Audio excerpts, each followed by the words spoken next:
So you really bring up a good point. And the point is, what kind of things should you be thinking about doing other than understanding the basics of multifamily? So let me give you a couple of examples. So here, so if we were to write down the basics of multifamily, here's what they would be. First of all, location. Got to have a good location.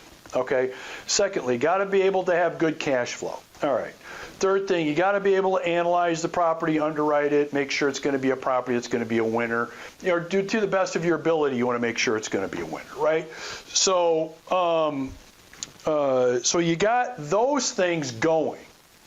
And you could say you could be a good asset manager. How do we reduce expenses? How do we increase income and really increase the NOI? How do we increase the value? So those things I just described to you are pretty much kind of the foundation of being good at multifamily. Pretty much, right? So those four or five things I described. However, what a lot of people do, and they make the mistake of just limiting their knowledge, their study, their time invested in just those things, whether it's, you know, whatever books they read, podcasts they listen to, videos they watch, all that kind of stuff, which, by the way, we just said this is the foundation. Right? So, I mean, this is like the stuff you got to know. Obviously.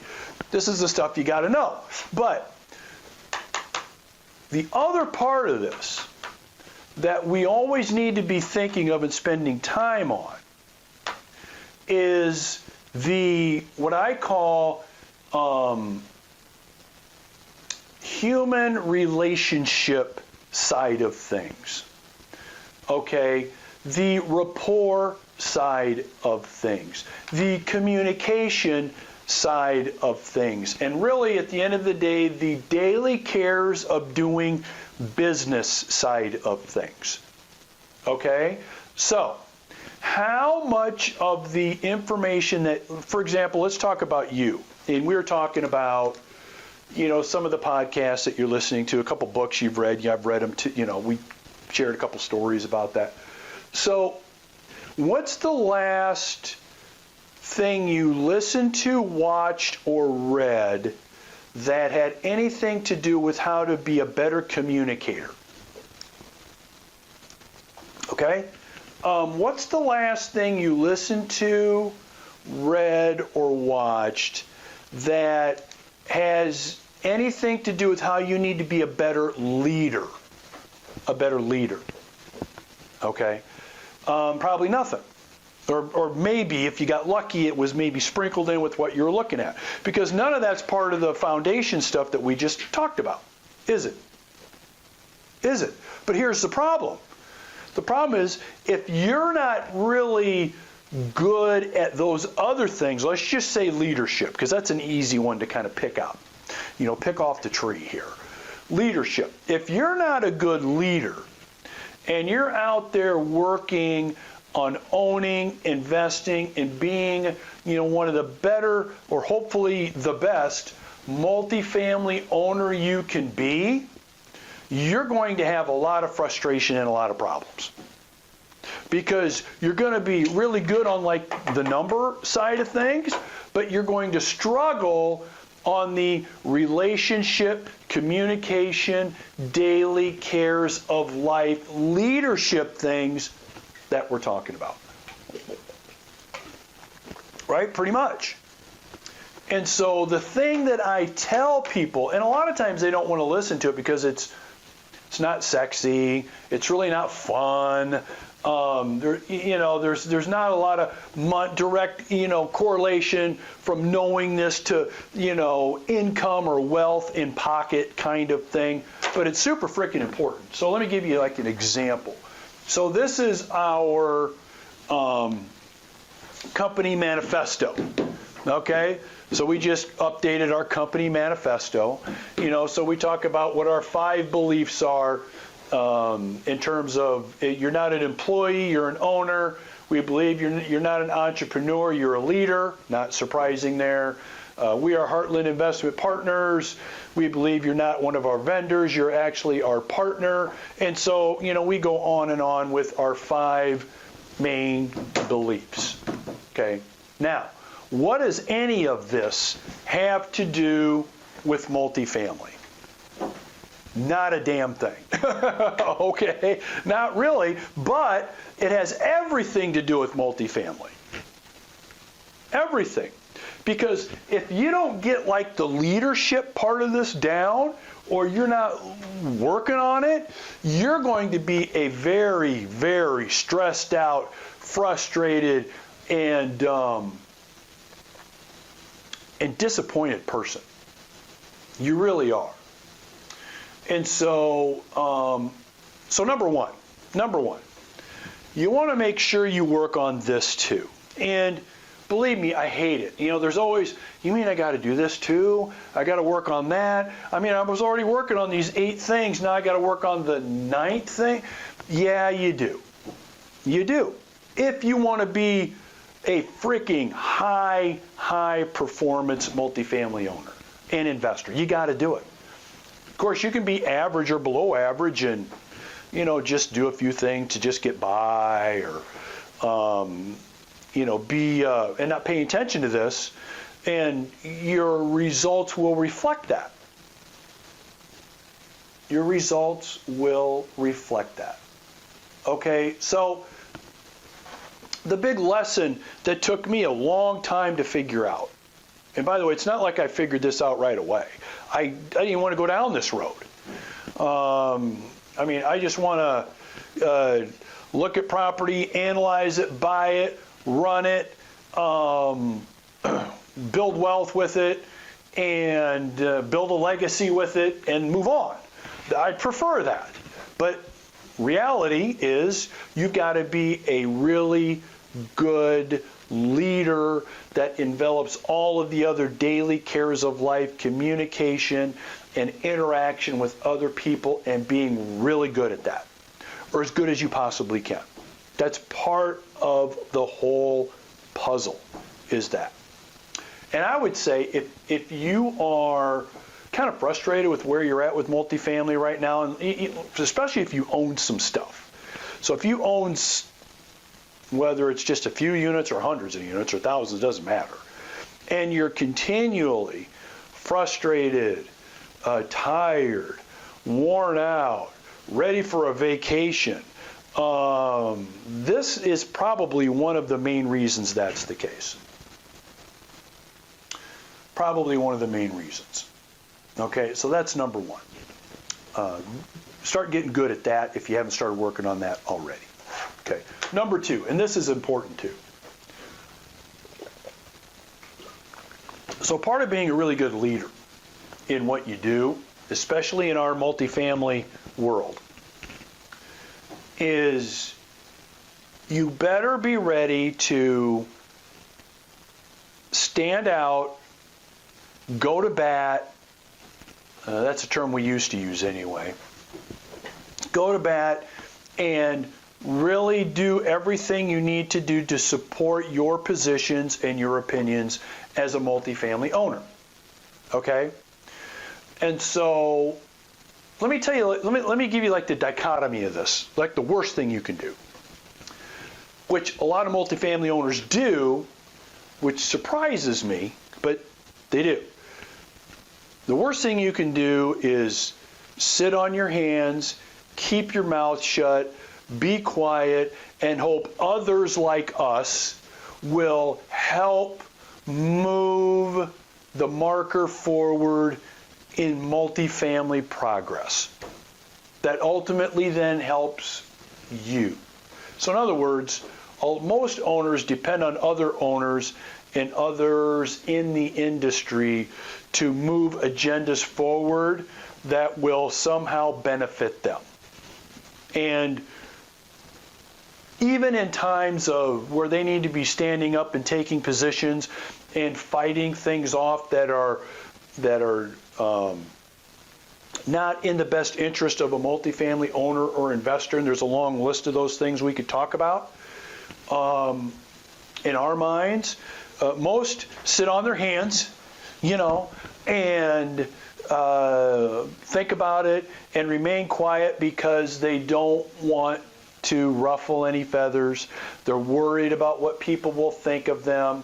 They're worried about being seen and what that'll mean and what people will again think and what will they say, what will the social media people do, what will the media do. So they're all worried about this, which is why they sit on their hands and they're quiet and they keep their mouth shut. The bottom line is this. You are able to voice whatever opinion you want, whenever and however you want it. I mean, that's the way it is. And that's the way it should be. Because we live in a country where we have something called the freedom of speech, the freedom of thought, the freedom to explore and go in the direction that you honestly feel you want to go.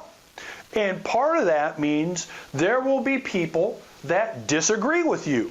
There will be people that don't see things your way. There will be people that have no interest in what you've got to say. And there will be a lot of people that have a very poor opinion of you because of what you think, what you believe, and what you say. That's just reality. And so you got to be real thick-skinned about this. You need to be thick-skinned and move forward with whatever agendas you've got versus sitting on your hands, keeping your mouth shut, and being a little mouse in the corner, hoping that all the other mice are going to work everything out for you. So, as I'm recording this beginning of February in 2022. And I just mentioned the date because I know all you guys know this, but you never know when people are watching or listening to the podcast.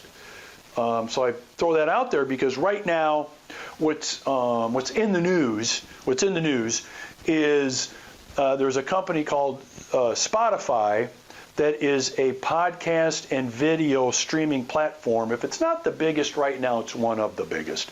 I don't think it's bigger than YouTube, but it's like up there. Millions of subscribers, okay? And there's a podcast hosted by a guy named Joe Rogan. It's the Joe Rogan Podcast. And most people listening or watching will know who Joe is. And so he has a podcast on there. And on the same streaming platform, you can also be an artist. So like music, for example. So there's a rock and roll guy by the name of Neil Young, old-time guy. I mean, he's been around for many, many years, has had, a handful of classic hits, has a real pretty big following, and a lot of people like Neil Young. I like Neil Young. I like Joe Rogan too. So I like them both. Okay. So what's going on here on this same streaming platform, you got these two guys sharing with, hundreds of thousands of other artists and people. They're sharing this streaming platform. Well, Neil Young has basically said, hey, I either Joe Rogan goes off the platform, off of Spotify, or I do. Okay, either one. Because I'm not going to be on the same streaming platform, again, it's called Spotify, that he is. Okay? And here's why. Mr. Young doesn't agree with Mr. Rogan's guests that he has on his podcast, what the guests are saying, and in some cases what Joe Rogan is saying. He doesn't agree with it. So he doesn't like what's being said. He thinks it's wrong. He thinks it might be misleading. Okay. So he's either saying, hey, either he goes or I go. And as I'm recording this, I think he actually left. He being Neil Young, and Mr. Rogan is still on Spotify. So why is this a problem, and what does this have to do with us? Well, let's talk about why it's a problem, and then I'll tell you what it has to do with us multifamily people. Why it's a problem is, again, it gets back to what our opinions are. We can have any opinion we want, and just because you disagree with it doesn't mean it's the wrong opinion. It's just wrong in your eyes. It's wrong based on what you think. But it doesn't mean that you are right, I am wrong, or I am right, and you are wrong. Everybody is entitled to their own opinion. But what's happening in this country is if I don't agree with you, you're fucking wrong. You're not just wrong, you're fucking wrong. And you're wrong, you're wrong, you're wrong if I don't agree with what you're saying. And the funny thing is, nobody knows who's right or wrong. That's the funny thing. But we should be entitled in this country, we are entitled in this country, to have whatever opinion we want, no matter what anybody else thinks of it. And so to want to leave and either you go or I go just because I'm taking a position you don't like, come on. That's not what our country was founded. That's not how our country was founded. That's not what's been going on in terms of our beliefs and what the Constitution allows us to do and say. Here's another example. So I'm watching a TV video a couple days ago, and there's a guy walking down the street wearing a Trump shirt and a Trump hat. Okay, Trump shirt and Trump hat. He's walking across the street. Some guy comes up to him and knocks him on his ass. He hits him with his forearm. Boom! Knocks him on his ass. He goes flying on the ground. Hat goes off. And the guy standing over him, yelling all sorts of profanity at him. What an asshole he is, what a jerk he is, who does he think he is, by wearing that kind of stuff on this street. Okay. Are you kidding me? The guy can wear whatever the hell he wants to wear. Doesn't matter. Doesn't matter if you like it or don't like it, if you're turned off by it or not turned off. Now we are knocking people down and hitting them in the face just because of that. I mean, I see a lot of things that offend me all the time, but I'm not running up and I'm not doing anything, saying anything. Why? Because they all have the same right that I have to have whatever opinion I want. You may be right, I may be right, it doesn't matter. We have our own opinions. Why? Because we have the freedom to have those opinions. Okay, and we're turning into a country now. We're having this thing going on, and the media is helping this a lot, where you are just wrong, and you're so wrong, here's what we're going to do to you. Here's what we're going to do to you. Okay? Now, aside from, super extreme things that can, violence and all that kind of stuff, we can have any opinions we really want to have. Okay? And we can believe whatever we want to believe.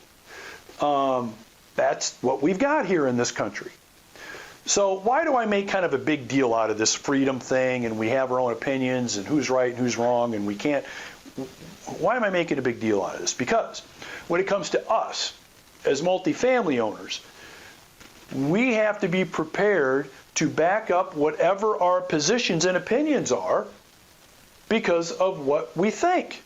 And we should be able to do that. We should be able to do that without fear of being, fear of retribution, fear of violence, fear of, somebody throwing a tomato in my face. We should be able to do that, okay, in terms of working on our agenda as multifamily owners, okay? So, and our agenda is providing safe, affordable housing for folks, pretty much. What it doesn't provide, for example, I'll give you an example, because it'd be easier if I use an example. One of the things that I stand for in a big, big way, my opinion is, we will not allow anyone to live in our apartment communities that has a credit score of under a certain number, okay? Or a criminal background problem, and or an eviction background problem, okay? So, in other words, if you have a long history of violence, a long criminal history, you have a really bad credit score, you've demonstrated that you can't pay anything on time, we're not going to allow you to live in our apartment community. That's just the way it is. And I feel pretty firm about that. I'm pretty firm about that. And those are my qualifications. And I have no problem in voicing my qualifications and telling people, look, you have to follow, here's our guidelines for you to live here. We want to have you live here. We'd love it if you lived here, but here are the guidelines. Okay? Got to follow the guidelines in order to live here. Now, some people would tell me, well, that's housing discrimination.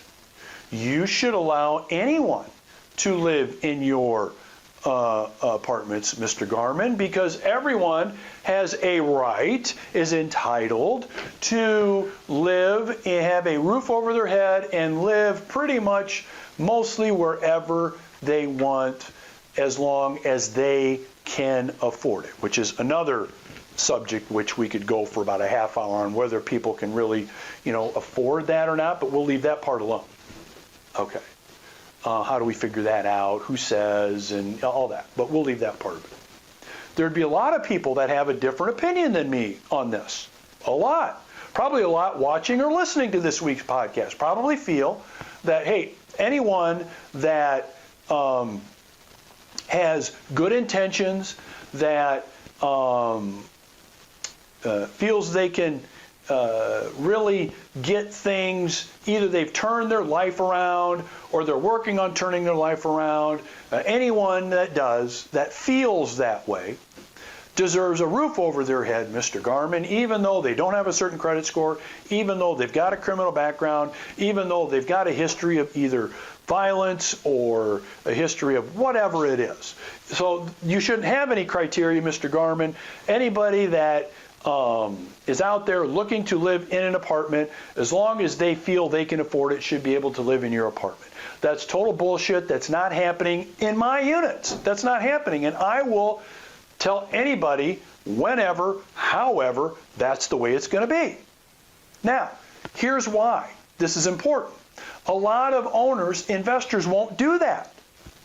They'll keep their mouth shut. They'll keep quiet because they don't want to have any kind of negative feedback from anybody on it. And that's just one example. So as multifamily owners, and really as leaders, you've got to take positions and you've got to talk about and take into account that you're going to need to stand up and stand for something. In most cases, stand for lots of things that many people do not agree with. And if you choose not to do this, especially as a multifamily owner, on number one, you will, like I talked about before, having to do these other things, you will have a really hard time as an owner doing as well and really having the multifamily business pay off for you, whether it's monetarily, mentally, whatever it is, how you feel, as much as it possibly can. You got to really be ready to stand up and really take charge and really make your feelings and your opinions known. Okay? Especially if it really affects you personally and those that you care about personally. Saying goes really as being a leader. So if you really want to take any kind of a leadership role, if you're running your own multifamily company, you're running your own multifamily community like you manage quite a few. You got to be ready to, and look, I'm not saying you get up in the morning, get your placard signs up, and you start walking the streets. I'm not saying that at all. That's not my point.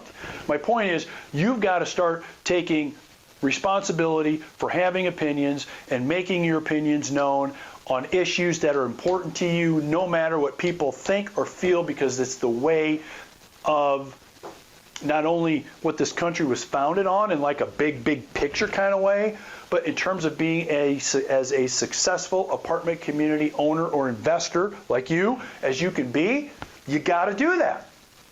You have to. Because if you don't, if you choose to sit on your hands and you choose to be quiet and not say anything and hope it all works out, you're already losing. You're already losing. Okay? So, let's kind of come full circle here. Okay? As a multifamily owner,